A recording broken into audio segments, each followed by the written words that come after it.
भद्रं कर्णेभिः शृणुयाम देवा भद्रं पश्येमाक्षभिर्यजत्राः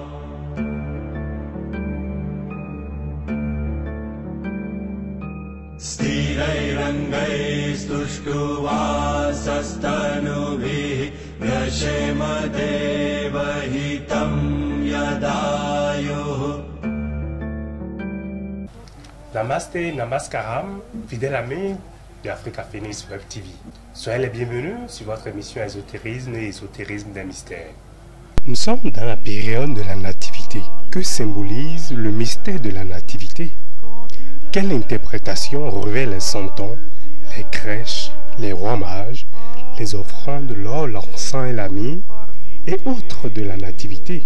Toutes ces questions trouveront ici leurs réponses avec Monseigneur Armand Luc Bodéa, évêque de l'Église catholique apostolique brésilienne, ICAB, exorciste traditionnaliste. Grâce Père et bénédiction de notre Jésus. Don Luc Bodéa, évêque catholique traditionnel brésilien, de l'Église catholique apostolique brésilienne. Je suis l'évêque de la prélature apostolique du Bénin. Parlant de la nativité, le Christ est né, le Christ a pris chair. Le Christ, il est Dieu et homme. Donc, il y a la nature divine et la nature humaine. Donc, le symbole de la nativité, après le premier péché, le péché d'Adam et Ève, l'homme a perdu la grâce. L'alliance de l'homme avec Dieu n'est plus consistante. L'alliance de l'homme avec Dieu devient vraiment difficile. Et là, le pont qui existe, il y a un pont qui est créé entre l'homme et Dieu. Et pour pouvoir sauver l'homme, Dieu a pris chair. Dieu a pris chair et il est devenu homme comme nous. Donc, il n'est pas le Christ, il devient homme, homme en entier comme homme, comme chacun de nous. Il a pris chair, la condition du plus pauvre et du plus délaissé. Ouais. Donc, le Christ en naissant nous donne encore l'espoir, parce que l'homme, nous avons perdu la grâce sanctifiante, la miséricorde et la paix. Ouais. Donc le Christ est venu nous réconcilier avec Dieu. Il est né dans l'état, dans les conditions les plus délaissées, pour montrer que le plus pauvre, le plus grand pécheur peut être pardonné de ses péchés et se retrouver et avoir la paix et être Dieu. Donc ça nous permet maintenant de dire que nous pouvons être icônes de Dieu. Nous pouvons être icônes du Christ. Parce que nous sommes nés dans le Christ est en nous et nous sommes en lui. Sans cette naissance, sans cette nativité, on ne peut pas dire que nous sommes fils de Dieu. Nous sommes fils de Dieu, nous sommes maintenant en lui et sa lumière rejaillit dans notre vie. L'homme peut être maintenant saint, c'est si grand. Dieu s'est anéanti. Dieu a pris chair, il s'est anéanti. Maintenant l'homme s'est élevé par la faveur que Dieu a fait à l'homme, par la grâce que Dieu nous a donnée. Alors, Monseigneur, cette étable, la mangeoire, les animaux autour du petit enfant Jésus, les rois mages avec leur offrande, quelle interprétation on peut avoir de ces objets? Merci. On ne doit pas considérer, en considérant les objets, les santons comme on appelle, en considérant les santons, nous allons rester dans la spiritualité péjorative. L'étable où le Christ prend chair, le Christ est né aujourd'hui, où chaque fois que nous faisons la fête de Noël, c'est dans notre cœur. C'est dans notre cœur. C'est pourquoi il y a dans l'église, on a mis 4 dimanches pour pouvoir préparer la venue du Christ. Le premier dimanche, on a dit, réveillez-vous. Soyez éveillés et priez. Soyez éveillés parce que vous devez faire, l'homme doit pouvoir dominer sa chair, dominer son être, gagner sur le péché, ne pas s'abandonner au péché. Et à partir de cet instant, le deuxième dimanche, on dit préparez la voie du Seigneur. Ce n'est pas le chemin que nous allons préparer. Le Seigneur, c'est le chemin de notre cœur.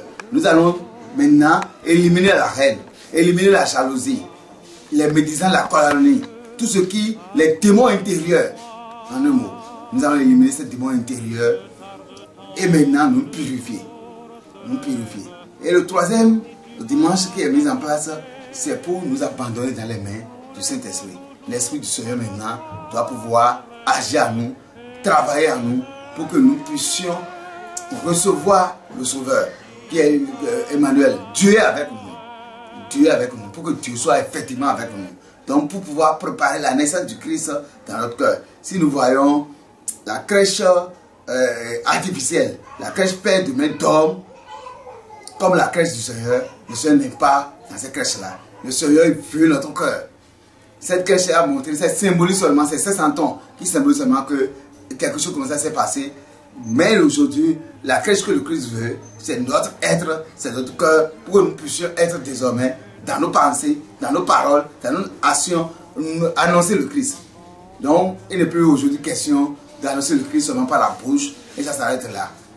C'est pas cette naissance du Christ que nous fêtons, nous fêtons la nativité, pour pouvoir nous rappeler que maintenant, notre vie, notre être, toute notre personne, notre esprit comme notre corps doit être dans l'annonce de l'événement. Ouais. Donc, parlant symboliquement, la venue du Christ est inscrite dans la Sainte Trinité.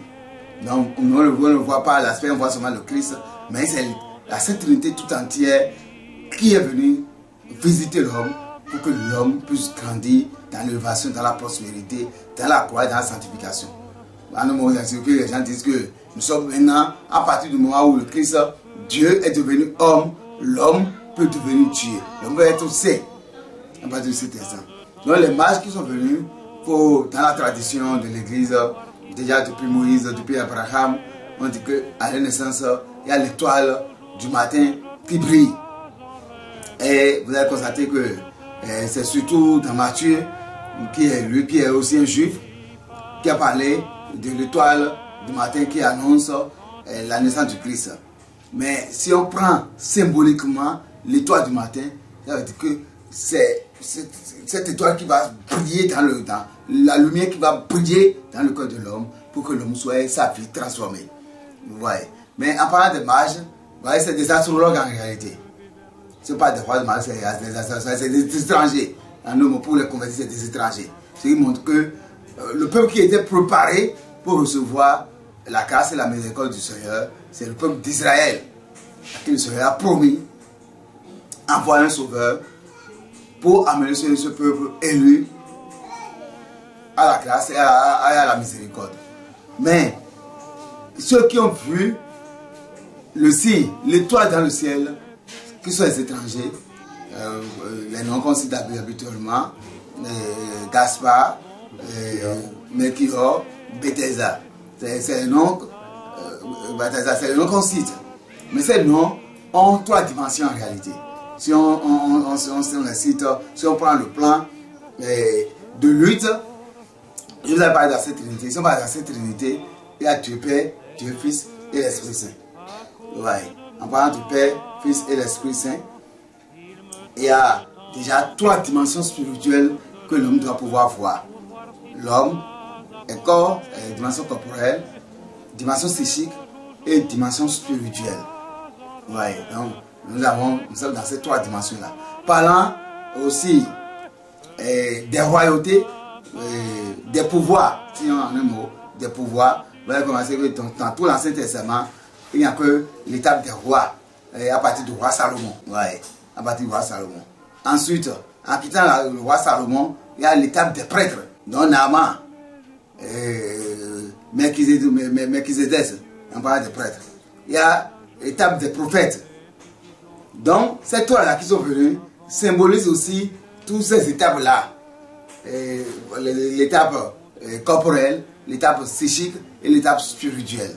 C'est-à-dire, on parle du corps, l'âme et l'esprit. Et dans la toute-puissance de Dieu, voyez, on dit, le règne appartient à Dieu le Tout-Puissant. La gloire, le règne, la puissance c'est pour le Christ.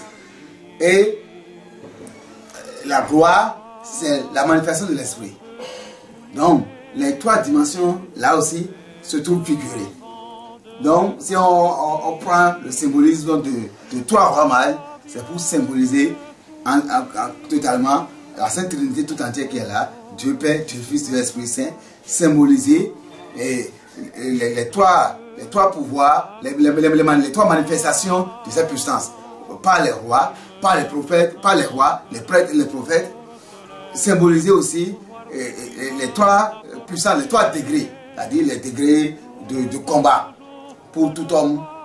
Le premier degré de combat, le combat tellurique, c'est-à-dire les esprits maléfiques qui se lèvent, qui se suscitent leur combat. Le combat dans l'air et le combat sur la terre. Donc il y a sur ces trois niveaux-là, le combat tellurique, comme on dit, les esprits qui se lèvent, c'est Dieu qui les combat. C'est Dieu, ces esprits, les anges apostats qui se sont levés pour lutter contre la royauté de Dieu. Ces anges-là sont déchus. Ça, c'est les entités qui sont là. Maintenant, ils sont dans l'air, ils sont sur la terre. Dans l'air, c'est la puissance du Christ qui les vainc. Maintenant, sur la terre, c'est la puissance de cet esprit qui les vainc. Donc, il y a aussi ces trois dimensions-là. La dimension trinitaire qui est toujours partagée. Vous voyez. Mais parlant des niveaux, des étapes, comme j'avais dit, l'étape corporelle, dans notre chair, nous devons pouvoir sentir Dieu, aimer Dieu, vouloir Dieu. Dans le pouvoir psychique où le Christ est là, nous devons pouvoir avoir le besoin de l'esprit du Christ pour pouvoir suivre le chemin. Parce que le Christ dit qu'il est le chemin, la vérité et la vie. Et dans l'étape maintenant spirituelle, nous avons besoin de la force et de la puissance de l'Esprit Saint qui embrasse tout et qui nous met au devant, qui nous donne la force de vaincre et de faire le grand combat. C'est pourquoi on dit à Dieu qu'appartient le règne. Le règne, c'est le Dieu tout-puissant. La puissance, ça revient au Christ. Et la gloire, c'est l'Esprit Saint qui amène à cette gloire-là. Donc, le symbolisme des trois rois mages, c'est aussi cassé de cette manière pour montrer que c'est la toute-puissance de Dieu qui est manifestée. L'étoile qui se lève, si on voit aujourd'hui, en parlant de l'étoile, il faut aussi faire attention dans les églises chrétiennes, que ce soit l'église catholique comme les églises orthodoxes, ce n'est pas forcément le festin qui a la fête de la nativité. Surtout dans les églises orthodoxes qui suivent le calendrier julien, c'est entre le 24, parce qu'il veut, c'est pas par rapport aussi à par rapport à l'étoile qui se lève, ça quitte le 24 jusqu'au 6, qui est la manifestation jusqu'à l'épiphanie. Ouais. Donc, la naissance se trouve dans ce domaine. Ce n'est pas forcément un festin que le Christ est né. C'est le jour du soleil levant, comme on le dit. On parle du soleil levant, ça signifie que c'est une image païenne. On dit que là maintenant, le soleil est plus intense, que Dieu a fait grâce. Mais la grâce et la toute-puissance revient au Fils de Dieu qui veut transformer l'humanité de l'homme, qui veut se réconcilier avec l'homme.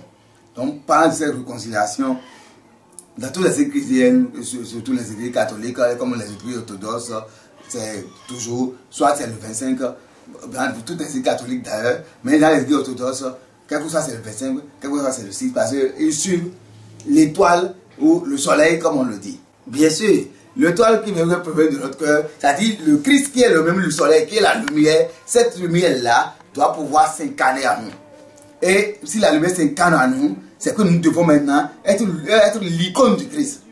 Il ne faut pas que les gens se trompent avec la lumière qu'ils mettent, avec les guirlands qu'ils mettent. Mais c'est le cœur de l'homme. L'homme doit pouvoir recevoir la lumière, le Christ qui est la lumière dans son cœur, et se laisser transformer par cette lumière pour être icône du Christ. C'est pourquoi il dit que la crèche de l'homme, c'est dans son cœur. Dans son cœur, dans notre cœur, que le Christ doit naître. Mais sinon on se lève et on croit que les crèches de mettre d'hommes, et on met les santons, on met les images, et on croit que c'est notre adoration. Non, c'est une manière de fausser l'annonce du Christ. Ouais. Donc, voilà aussi, et c'est toujours trinitaire, les offrandes des rois mages. L'encens, l'agneau. Exactement. Vous voyez, Et l'or, en réalité, c'est pour le roi, c'est pour la puissance de Dieu, le Dieu tout-puissant qui se manifeste en paix. Et si on va casser, l'or appartient, toute la création, tout ce qui est l'or, tout ce qui est richesse, revient au Seigneur, le Dieu tout-puissant, créateur du ciel et de la terre. Vous voyez. Mais, parlant de l'encens, l'un qui se tient sur les autels de l'encens, c'est la cage missel. Et en parlant de l'encens, c'est le Christ qui amène, c'est le Christ qui est le seul médiateur entre Dieu et l'homme. C'est lui qui amène notre vie, tout le reste, tout ce que nous avons comme être présenté à Dieu. Donc on dit comme l'encens monte sur les autels, notre encens monte sur les autels célestes pour revenir, combler, disperser les forces du mal. Cette puissance revient au Christ généralement. Donc, les trois offrandes aussi, c'est cassé suivant l'icône de la Trinité. Donc, l'encens qui est donné pour montrer que le Christ, il est prêtre, il est le prêtre par excellence. Donc, à partir de cet instant, il nous revient de présenter nos offrandes, de présenter notre être, nos péchés au Seigneur pour que nous ayons la vraie vie. Nous ayons la grâce et la grâce sanctifiante. Donc, tout ce qui a comme charge, c'est lui notre rédempteur personnel, c'est lui notre sauveur. Il est venu sauver l'humanité. Il est le Dieu qui est venu avec nous. L'encens lui revient. L'or qui est présenté, c'est la puissance de Dieu qui est manifestée. C'est Dieu qui a créé le ciel et la terre et tout ce qui existe sur la terre, c'est toute la richesse de la terre. Mais l'encens, c'est le Christ qui doit présenter notre encens au Seigneur pour que l'encens se lève, pour que l'homme ait l'élévation spirituelle qu'il cherche. Maintenant, l'armée qui est présentée, en réalité, c'est la purification. Nous devons nous abandonner à l'Esprit du Seigneur. L'armée, c'est pour l'Esprit du Seigneur. C'est-à-dire, nous sommes en autant de l'Esprit. Et c'est cette force-là qui doit se manifester en nous. Donc, pour notre purification, pour notre sanctification, ce n'est pas l'armée. Non, avec l'armée, c'est pour nous sanctifier. Donc, c'est tout ça dans la dimension trinitaire. Tout ce qui est fait, toute la puissance, même la naissance du Christ, la venue du Christ est dans la dimension trinitaire. Ce mystère, c'est le plus grand mystère que l'homme peut vivre. Parce que si l'homme est capable maintenant de transmettre la grâce, de transmettre la puissance d'être saint, d'être levé au rang des saints, ça c'est une grâce. Et l'appel que je lance, tout individu, tout homme, tout chrétien doit pouvoir être des chrétiens convertis. Parce que ce n'est pas le fait de dire on est chrétien à la bouche. Nous devons être de vrais chrétiens. Annoncer le Christ par notre vie, notre comportement. Nous abandonner la puissance de l'Esprit Saint. Pour être envahi, pour être la grâce. Mais à partir de l'instant où le Christ est né, et nous pouvons être saints, nous sommes appelés à être à la sainteté. Chacun de nous devons transformer notre être et vivre pleinement la sainteté. On n'a plus besoin aujourd'hui de dire, on prend la Bible pour évangéliser, venez et écouter le Seigneur. Ce n'est pas notre vie, ce n'est pas notre être, ce n'est pas notre personne, notre pensée. Tout ce que nous vivons, tout notre être entier doit pouvoir annoncer le Christ. Même sans porter la croix, sans porter de mitre, sans porter quoi que ce soit.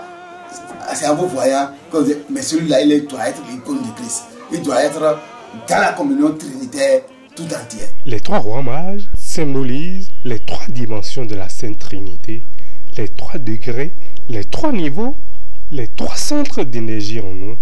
La crèche est dans notre cœur et nous devons œuvrer pour que la nativité en nous se réalise, que le Christ, la lumière, s'incarne en nous. C'est notre façon de vous dire joyeux Noël, fidèle ami d'Africa Phoenix Web TV. Il faut y croire au Père, au Fils et à l'Esprit, lumière en nous. Fidèle ami de l'émission Ésotérisme et Ésotérisme des mystères, voici au thème de votre émission. À la prochaine. Bye bye. Namaste. Namaskaram. Om Bhadram Karnevi Shrunuyam Deva Bhadram Pashyemakshavirya Jatra